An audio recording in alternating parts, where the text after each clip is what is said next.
কত সালে নির্বাচন বা 96 করতে পারে, এর মানে জামাত নির্বাচন করছে? আমি কাউকে ছোট মনে করতেছি না, সবাই প্রাপ্ত, সবাই পেতে পারে। এখানে আমরা নির্বাচন করছি, আমি বিগত জামাত এখানে নির্বাচন করছে, তবে জানি না 91 না জানি কত সালে নির্বাচন বা 96 করতে পারে, এর মানে জামাত নির্বাচন করছে? আমাকে বলেন কি নির্বাচন করছে, কবে নির্বাচন করছে? 91 বা 96?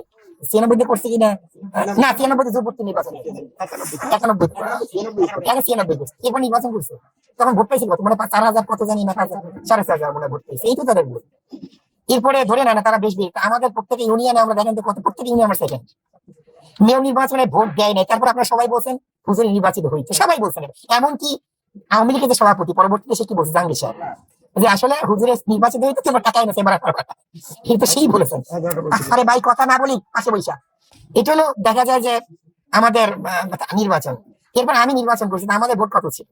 মেয়র নির্বাচন পার্সেন্টেজ কত ছিল? আমি নির্বাচন এককভাবে করছি, আমাদের কোনো জোটের সাথে করিনি, তখন আমাদের পার্সেন্টেজ কত ছিল? ধরেন এই 17 বছর বা তার বেশি পর্যন্ত আমরা বরিশালে কাজ করি, এখানে আমার বাপ দাদা সহ সবাই আমরা কাজ করি। আমাদের ইউনিয়ন নির্বাচন, মেয়র নির্বাচন সহ আমরা যে ভোটে আছি, তাতে যাই না, আমি কাউকে ছোট মনে করতেছি না, আমি কাউকে ছোট মনে করতেছি না, সবাই প্রাপ্ত, সবাই পেতে পারে, এটা আমি কাউকে ছোট মনে করছি। কিন্তু আমি মনে করি মানে যেরকম শফিক সাহেবের সিটে যদি জোরবদ্ধ নির্বাচন করি, আর শফিক সাহেবের সিটে যদি আমি বলি এটা আমাকে দেন, এটা মনে করি একটা ধৃষ্টতা, এটা জোটকে বিজ্ঞানগুলি দেখানো, এর উদ্যুক্ততা, এর কোনো অবস্থাতেই কারোর জন্য শোভনীয় না। এখানে আমাদের বাড়ি, আমাদের জন্ম, এখানে চাই কিভাবে? তাহলে জোট করতে আসে না ফাইজলামি করতে আসে? এখানে ফাইজলামি নাকি?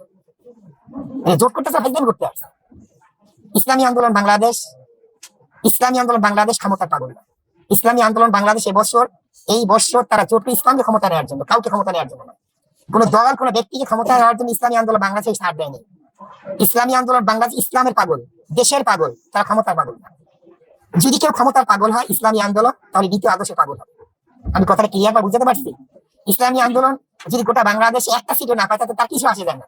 কিন্তু আশা করি ইনশাআল্লাহ এবছর আমাদের যে অবস্থান, আমরা বিগত যে নির্বাচনগুলি করেছি, সেই নির্বাচনের রেজাল্ট, চেয়ারম্যান নির্বাচন, উপজেলা চেয়ারম্যান নির্বাচন, মেয়র নির্বাচনের রেজাল্ট অনুযায়ী 143টা সিটে আমাদের এই গ্রেড, আমরা এই গ্রেডে আছি 143টা সিট 300-র মধ্যে। এরপর বি, এবার সি। ইনশাআল্লাহ যদি ইসলামী আন্দোলন বাংলাদেশ নির্বাচন করে, তাহলে দেখবেন যে ভোটের মাঠে তারা বিপ্লব ঘটাতে পারবে ইনশাআল্লাহ, আমি বিশ্বাস করি। বাকি জানি না ভোটের পর রেজাল্ট কি।